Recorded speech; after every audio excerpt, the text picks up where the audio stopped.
Assalamualaikum. Okey, video ringkas ni saya cuba explain tentang case berambiguity secara konsep asas dulu. Lepas tu saya akan explain soalan yang Cikgu Hood tanya tadi. Yang pertama, case berambiguity ni contoh, katakan saya ada satu segitiga. Katakan segitiga ini namanya A, B dan C. Soalan akan mention lukis satu segitiga baru namanya A prime, B prime, C prime, segitiga baru yang berbeza dari ABC. Tapi dia akan spesifikkan dua sisi kena sama dan sisi yang ketiga tu akan berubahlah. Dua sisi yang sama. Itu syarat dia, dua sisi tu mesti kena kekal sama. Contohnya, saya letak syarat dia A prime, B prime sama dengan AB. Ini sisi yang pertama. Dan A prime, C prime sama dengan AC. Ini sisi yang kedua. Jadi, dua sisi kena sama. Sisi yang ketiga boleh berubahlah. BC ni boleh jadi pendek, boleh jadi panjang. Kita tak kisah. Kita kisah dua ni je. Dan dia akan mention satu sudut. Sudut A prime, C prime, B prime sama dengan sudut ACB. Maknanya sudut ini kena kekal lah. Okey. Jadi macam mana kita nak buat segitiga yang kedua? Segitiga yang kedua ini ialah kita ambil sisi pendek. Ini yang pendek. Ini yang pendek. Saya tulis pendek. Yang ini panjang. Sisi yang pendek dan yang panjang, tempat dia bertemu itu, kita tandakan. Dia akan menjadi macam hinge. Hinge macam engsel lah. Hinge. Ataupun engsel. Yang mana kita akan swingkan kaki yang kedua untuk sisi yang pendek. Ini macam kalau Cikgu Zamri pernah ajar dulu, Cikgu Zamri Cik Dia. Dia kata ambil paku, pakukan dekat bucu ni. Dia ajar pelajar dia, ambil paku dan pakukan tempat pendek dengan panjang ini bertemu. Jadi, kaki yang kedua untuk pendek ni yang kita akan swing. Jadi, kaki yang pendek ni, B ni akan masuk ke dalam lah. Kalau dia berada dekat luar, dia akan masuk ke dalam. Membentuk segitiga sama kaki.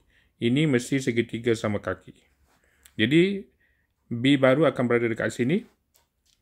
A kekal, C juga kekal. Jadi, segitiga yang kedua adalah segitiga yang ini. Yang mana sisi ini sama, sisi panjang pun masih kekal kat situ. Jadi, cikgu tengok dekat sini, B prime dengan C prime, B dengan C dia akan tak sama lah. Tapi yang sama dua ni sama. A prime, B prime, A prime, B prime dengan AB sama panjang. A prime, C prime dengan AC sama panjang. Dua ni kena sama panjang.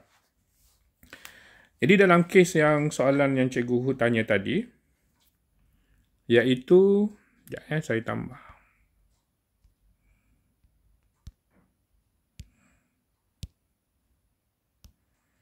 Soalan ni Soalan ini dia kata lukis segitiga yang kedua untuk P prime, Q prime, S prime. Ni dia kata segitiga yang kedua P prime, Q prime, S prime.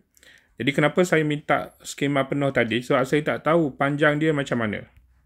Daripada pengiraan ni kita kena tahu dulu sisi mana yang panjang, sisi mana yang pendek, sisi mana yang tidak kena kekal, sisi mana yang boleh berubah. Jadi jawapan yang Cikgu Hood juga share tadi, sekejap tadi. Okay, ini skema dia. Jadi daripada sini saya nampak, oh ini PS panjang, PQ ni pendek. Jadi PS ini panjang, PQ ni pendek. Jadi tempat dia bertemu ni titik P, P prime. So dekat sini, segitiga yang asal dia yang ini. Ini segitiga yang asal dia. Jadi segitiga yang baru ni kita masuk ke dalam membentuk segitiga sama kaki. So dia tak ada kaitan dengan QS. QS ni tak ada kaitan. Cikgu hanya tengok PS dengan PQ je. Satu panjang, satu pendek. Yang QS tu, soalan tak mention, soalan tak specify kena sama. Soalan tak mention pun QS tu kena sama. Soalan mention, PQ kena sama, PS kena sama. QS dia tak mention. Jadi itu boleh jadi panjang, boleh jadi pendek, boleh jadi berubah. Jadi yang kena fix, panjang dia kena fix, tak boleh berubah. Hanya PQ iaitu yang sisi pendek dan PS sisi yang panjang. Okay, so itulah case berambiguity.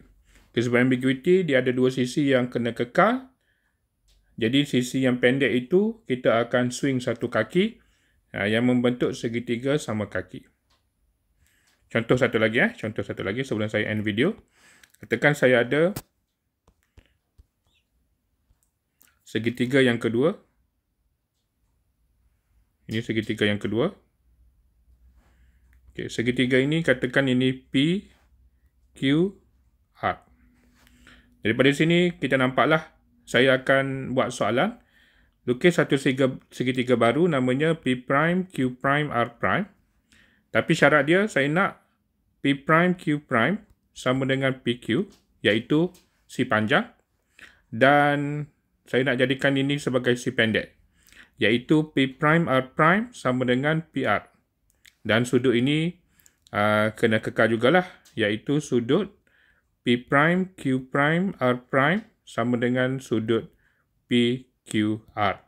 Jadi macam mana segitiga yang kedua ini? Segitiga yang kedua ini mula-mula kita tengok panjang dengan pendek ini bertemu dekat titik P. So kita ambil paku dan kita jadikan engsel dekat situ. Kaki si pendek adalah PR.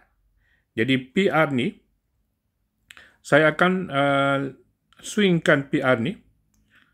Saya akan swingkan dia. Tapi sebelum saya swing tu saya buat garis putus-putus. Sebab saya nak kekalkan sudut ni. Jadi saya kena buat garis putus-putus. So, segitiga yang kedua itu, titik R dia berubah keluar lah. Ini dekat dalam. Jadi dia akan jadi keluar untuk membentuk segitiga yang baru. Ini adalah segitiga yang baru. So, ini Q'. Ini R', sini P', dan ini adalah R'. Segitiga yang baru. Okey, itu saja untuk video ringkas ini. Harap dapat membantu. Assalamualaikum.